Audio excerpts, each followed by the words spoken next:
We all love horror games. Well, most of us do, and if you are into psychological horror, there is no way you don't appreciate Silent Hill Shattered Memories. Today we are uncovering its hidden Easter eggs, secret details, and clever references to other Silent Hill games, exploring what they really mean and why they matter. So take a breath and let's begin right now. Our first Easter egg is the wheelchair. After Harry is pulled out of the lake, Sybil revives him and places him in a wheelchair. This isn't just a medical detail. Wheelchairs have appeared multiple times in the Silent Hill series, especially in Silent Hill and Silent Hill 3, where they are strongly associated with Alessa. Here the wheelchair works as a quiet callback to those games, reinforcing themes of helplessness, trauma, and the loss of control that runs throughout the series. Our second Easter egg is the 52 Diner. This location is a small cafe-style diner and it directly references Cafe 522 from Silent Hill. In the original game, Cafe 522 is where Harry meets Sybil for the very first time, one of the earliest moments of human contact in an otherwise empty and hostile town. Shattered Memories recreates that same idea through the 52 Diner.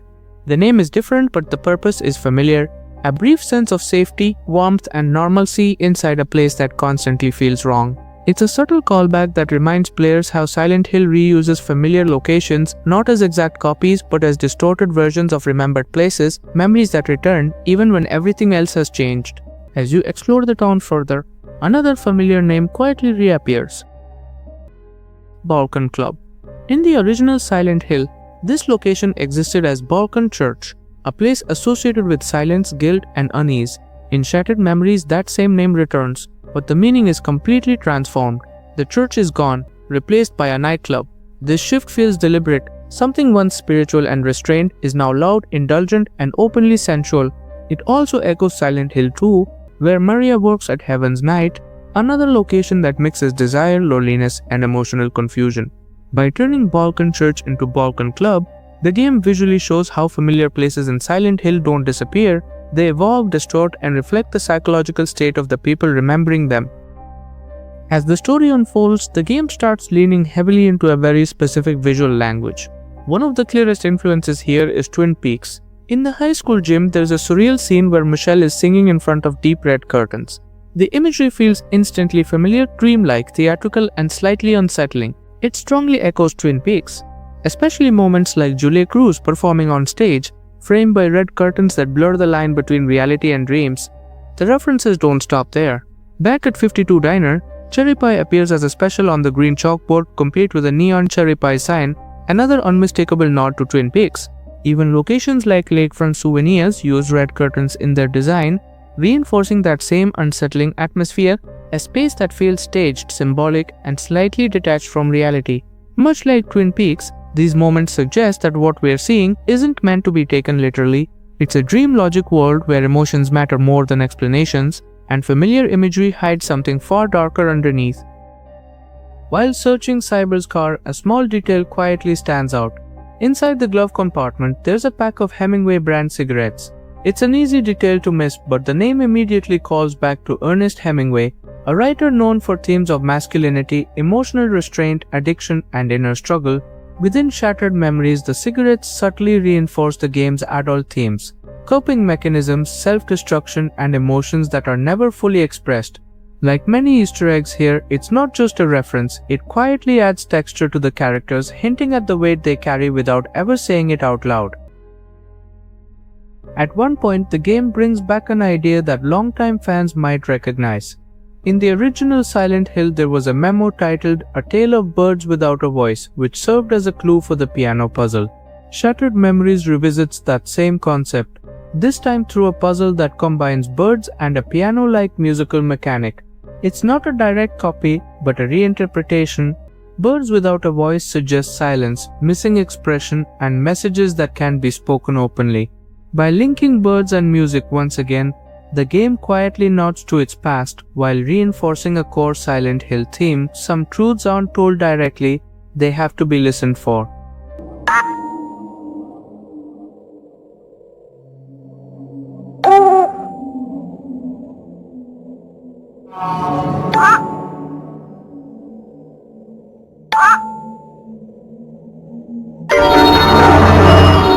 As you move through the town, another familiar name quietly returns: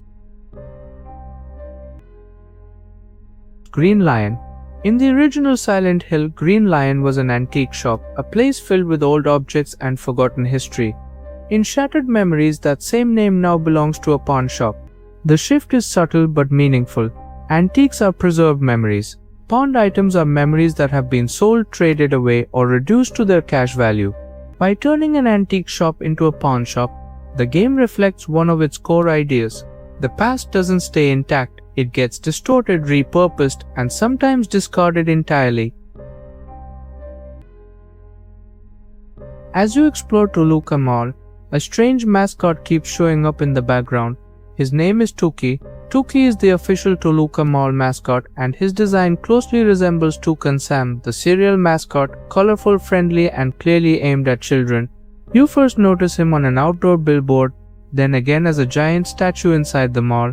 He even appears indirectly in a phone voicemail you receive near the gumball machine puzzle. What makes this detail more interesting is how often it repeats. Tuki's colors match the child's favorite colors. There's a plush version of him sitting on a shelf. He's even used on signs telling shoppers to report suspicious activity to security. The mascot slowly stops feeling like decoration and starts feeling personal, as if the mall itself is being filtered through a child's memories and preferences. Like many Easter eggs in Shattered Memories, Tuki blurs the line between innocence and unease, turning something cheerful and familiar into something quietly unsettling. Inside Lisa's apartment, there's a small but disturbing memento called Infinite Jest. When you open it, you find a green ring, ugly, cheap-looking, with a skull and crossbones carved into it. Inside the ring, a single word is written: Ophelia. This is a direct reference to Hamlet, where Ophelia famously drowns, symbolizing emotional collapse, loss, and a mind overwhelmed by grief. The imagery becomes even darker when you look at the ring itself. Its design closely resembles the unsettling ring seen in Silent Hill 2, another object tied to guilt, regret, and damaged relationships. Placed inside Lisa's apartment, this memento quietly connects themes of drowning, emotional decay, and relationships that end not with closure but with slow, irreversible loss. Like many objects in Shattered Memories, Infinite Jest isn't meant to be beautiful, it's meant to feel wrong. If you've made it this far and liked the video, don't forget to subscribe. Up to this point, we've been looking at the game's Easter eggs. Now it's time to focus on the mementos. These aren't random objects. Each one connects directly to Cheryl's life, her memories, and the truths she's been avoiding. The first memento we come across is a winter beacon.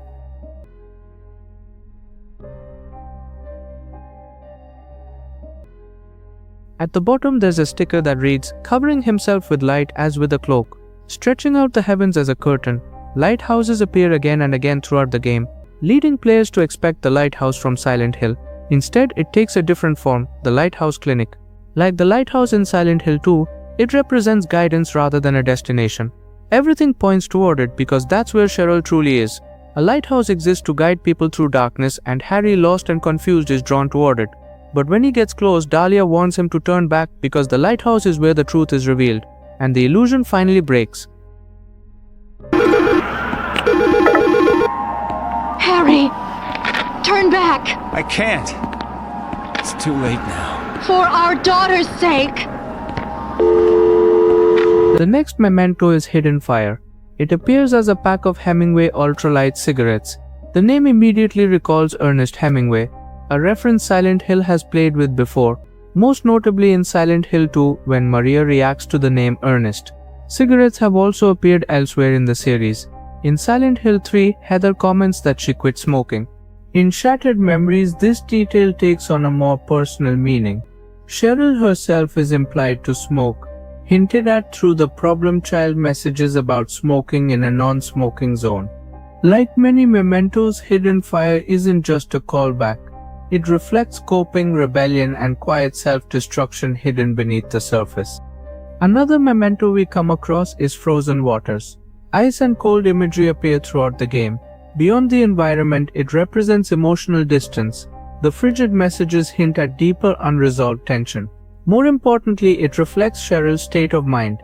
She's stuck, unable to fully deal with her father's death. Like frozen water, her emotions remain locked in place, unable to move forward or heal. Another memento we come across is a movable feast, a knife engraved with the words "All stories end in death." The title references a movable feast, continuing the game's recurring Hemingway theme. The engraving ties that idea to mortality and inevitability. The knife also echoes Silent Hill 2, recalling Angela and the symbolism surrounding her blade. Finding it inside a hunting lodge reinforces the message. A feast here isn't about celebration, it's about death and what's left behind. It even loops back to the original Silent Hill, which featured a cafe with the same name, turning a familiar title into something far darker. Another memento we come across is Broken Ward. A ward is meant to protect, and this one is described as broken. It's found at the lodge, a place linked to parties and things clearly going wrong. The environment suggests a loss of safety, where boundaries fail to hold. This doesn't need to be taken literally. More than anything, it represents vulnerability, a moment where protection was absent. On a deeper level, Broken Ward reflects Cheryl's state of mind. Without her father, she feels exposed, less protected than before.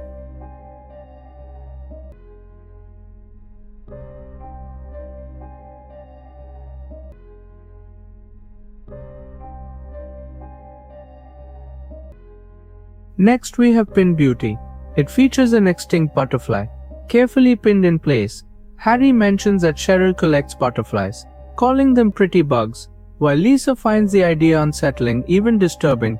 Butterflies have always symbolized transformation in Silent Hill. From caterpillar to cocoon to butterfly, they represent maturity and change. Here that transformation feels conflicted. The butterfly is beautiful, but it's still a bug and it's frozen. Pinned Beauty reflects Cheryl's uncertainty about growing up, caught between becoming an adult and not fully knowing how to feel about that change.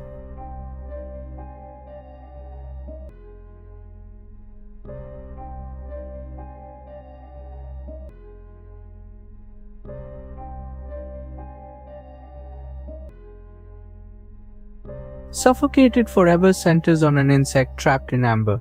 The image immediately suggests preservation rather than decay. Bugs sealed in amber are frozen in time, unchanged for millions of years. They exist exactly as they once were. This reflects how Cheryl holds on to her memory of Harry. She hasn't allowed it to change or fade. Instead, that image is preserved perfectly, untouched by reality and unable to move forward.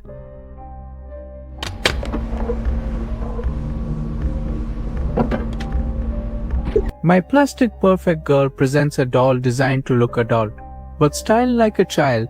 The contrast is immediate and uncomfortable. Like Pinned Beauty, this memento points toward themes of growing up and confusion around identity.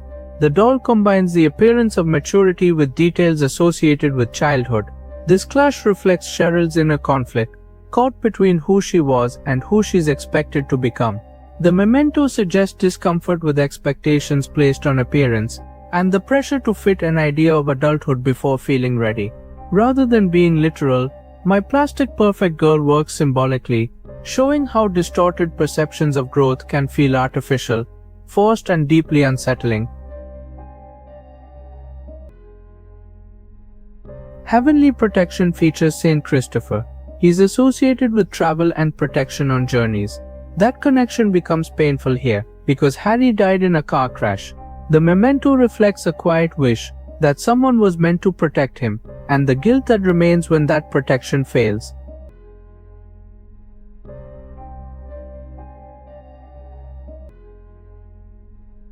A Frigid Jewel is a ring engraved with the words Ice Queen. It continues the game's recurring theme of cold and emotional distance. The phrase suggests frigidity, not just physical cold but emotional withdrawal. Even Harry's jock outfit reading Kings of the Ice reinforces this idea. Together, these details reflect Cheryl's emotional numbness, a defense built to avoid confronting pain. An Eternal Rose ties into the game's recurring themes of love and permanence. Much like the movie titled Together Forever playing at the cinema, it raises the question of how long love is meant to last. A rose suggests beauty and romance, but calling it eternal feels uncertain, almost forced. The memento reflects Cheryl's conflicted view of love and marriage. the hope that something can last forever, and the fear that it inevitably won't.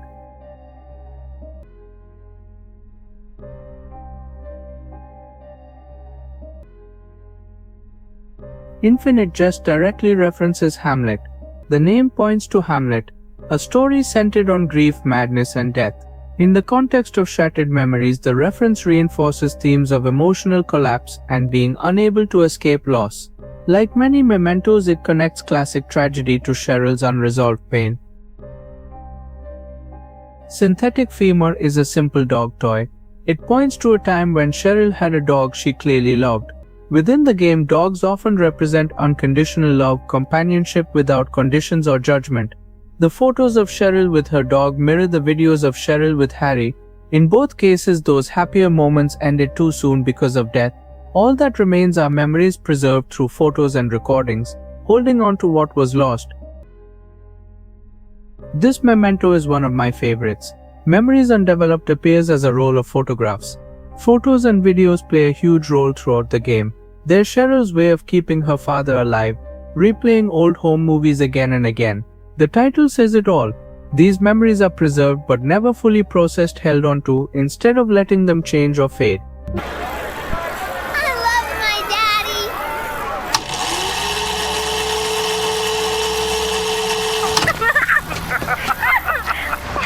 My Flying Lizard appears as a childhood toy. The tag reads Lost World Terry. On the surface it feels playful, but the detail that matters is this. It represents an extinct creature. Extinct animals appear repeatedly in the game: butterflies, preserved bugs, taxidermied animals. All of them are gone yet carefully kept. The meaning stays consistent. Like these creatures, Harry isn't alive anymore.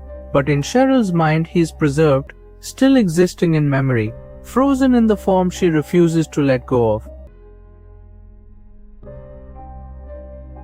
Frankenstein doll won from a machine in the cinema.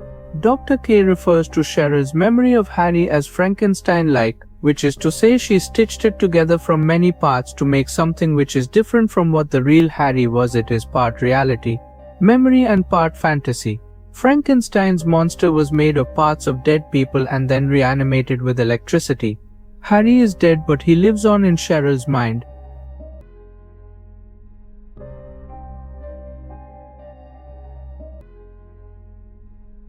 We Ouroboros is a ring engraved with the words "Love is a hungry drug." The symbol directly references Silent Hill, which featured the Ouroboros as a puzzle piece, a snake consuming itself trapped in an endless cycle. What makes this version different is the emphasis on we, two snakes instead of one, suggesting a relationship built on dependency. Here love isn't comforting, it's consuming something that feeds on both people and becomes impossible to escape. Poetry as precise as geometry is a pen engraved with the words "Everything one invents is true." The line perfectly reflects Cheryl's inner world. She lives inside her memories, and to her those memories matter more than objective facts. Even if she reshapes or embellishes her past, that doesn't make it meaningless. What she invents feels real because it's how she survives the loss. A happy bond appears as a friendship bracelet. It's discovered in an uncomfortable way, forcing something hidden to come back up. One bead reads "Sweetie," a word Harry uses for Cheryl in the game. On the surface it sounds affectionate, but the context matters. The bond isn't purely sweet, it's mixed with discomfort and confusion. This reflects Cheryl's relationships in general. Her feelings toward people are often conflicted, affectionate and resentful at the same time. A beacon, a key, uses the lighthouse again, this time as a keychain. The lighthouse represents guidance. As a key, it suggests revelation. Reaching the lighthouse is what finally unlocks the truth.